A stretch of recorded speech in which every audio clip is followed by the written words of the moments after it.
En cuanto a la primera pregunta, si se considera al docente como un trabajador o como un profesional, nos podemos remontar hacia hace 3 o 4 décadas atrás, cuando la docencia y en particular los maestros primarios se consideraban profesionales y representantes típicos de la mítica época clase media argentina.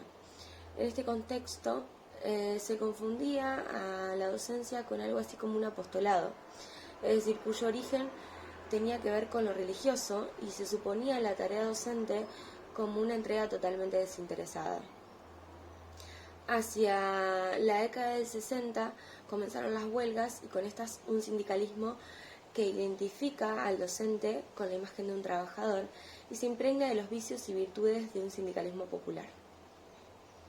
La maestra tradicional era la hija de la clase media, cuyo sueldo no alcanzaba ni era decisivo en el núcleo familiar, sino que esto quedaba en manos de su marido.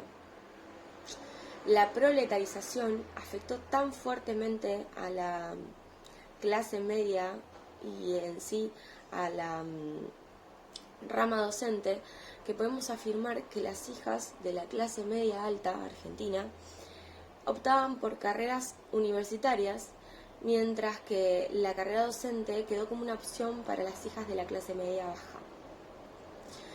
En este contexto, los docentes comenzaron a pasar de ser colegas a ser compañeros y troncaron esa visión de profesional por la de trabajador. Haciendo una reflexión sobre la profesionalización docente, uno de los supuestos que subyace con más fuerza es este mismo, la idea de que el carácter de profesional debía quedar reservado para aquellos que eran egresados de una universidad y se creía que la tarea docente o el trabajo del maestro era considerado de menor nivel intelectual. Pero no podemos dejar de lado una diferenciación muy importante entre el trabajo manual y el trabajo intelectual. El trabajo docente tiene rasgos propios de los dos, tanto de trabajo intelectual como de trabajo manual, pero a su vez tiene rasgos de trabajo artesanal. Es por esto que se lo puede considerar como un práctico idóneo. En lo que respecta a mi perspectiva, el trabajador, el docente es considerado como un trabajador asalariado y profesional, puesto que tiene un saber adquirido en forma sistemática, brinda un servicio relevante para la comunidad y su prestigio o carisma está determinado por la significación social de lo educativo.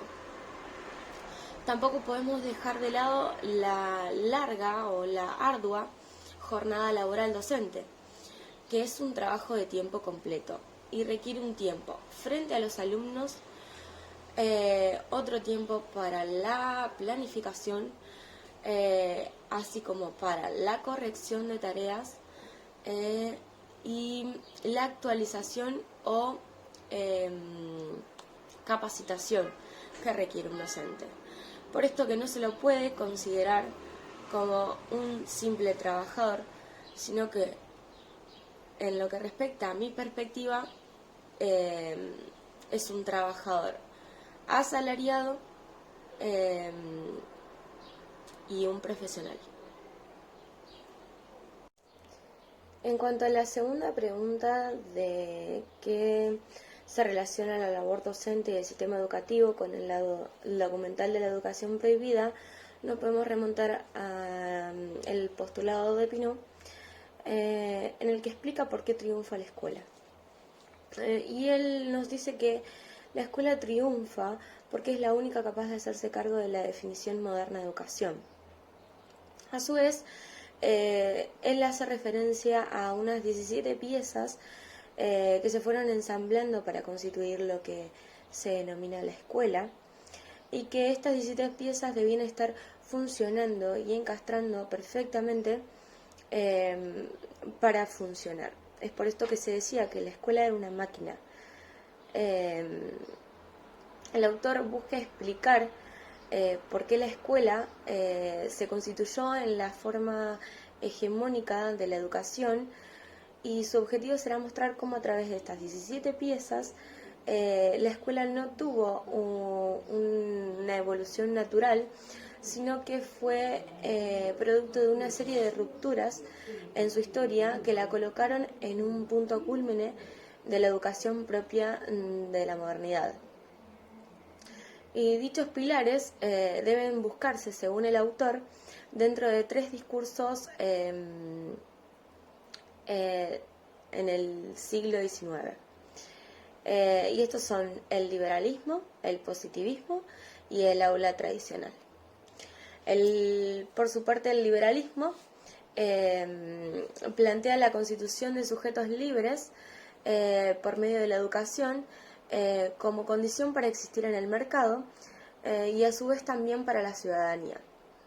De esta forma el sujeto se iba educando y adquiriendo derechos y obligaciones, configurando como un ciudadano, en donde la educación ya pasaba a ser un problema del Estado.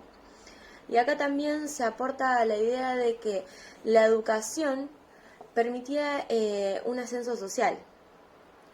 En cuanto al positivismo, estableció la cientificidad como el único criterio para la validación pedagógica, pero luego este currículum científico fracasó y se dio lugar a la repetición y no a la investigación de la ciencia.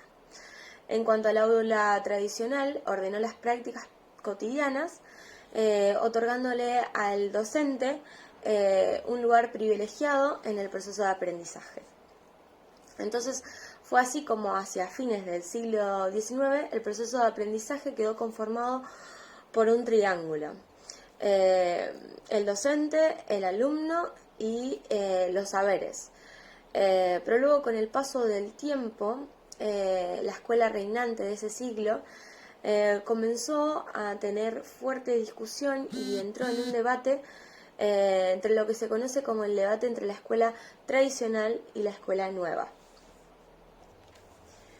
que en sí es el mismo debate que se da en este documental de la educación prohibida, ya que aquí también hay un problema en cuanto a la educación. Y este documental, si bien hace un repaso histórico de todo lo que ya vimos anteriormente, el paso por la escuela tradicional, da un apoyo o una visión más bien de lo que sigue pasando. Se centra en la educación actual y lo define como un sistema totalmente deshumanizado que tiene la homogeneidad y cuya misión es crear niños idénticos con los mismos conocimientos. El documental plasma la idea de que se le enseña a los mismos alumnos y que no se les motiva a aprender, sino que el aprender de ellos sea un proceso fastidioso y rutinario. Y este es el modelo actual de educación, donde la intervención del maestro en el aprendizaje pone restricciones y castiga cuando los objetivos no se cumplen. Y de esta manera nace el miedo y este rechazo de los niños por el colegio. También se discute en el documental la idea del educador, ya que es también considerado un mero número, porque los educadores también se formaron en la educación actual. En sí, el objetivo del documental es dar un enfoque constructivista y crear un entorno donde los alumnos estén a la misma altura que el profesor, donde no haya separación de edades, sino que cada alumno avance a su propio ritmo y donde prime una educación integral. Como conclusión, lo que ofrece es que no existe una receta perfecta para la educación, ni una escuela perfecta. pero lo principal es adaptar a la pedagogía de cada momento cultural e histórico y crear una ciudadanía y una sociedad en la que convivan diferentes tipos de educación y que cada uno pueda elegir qué camino escoger. En sí el documental abre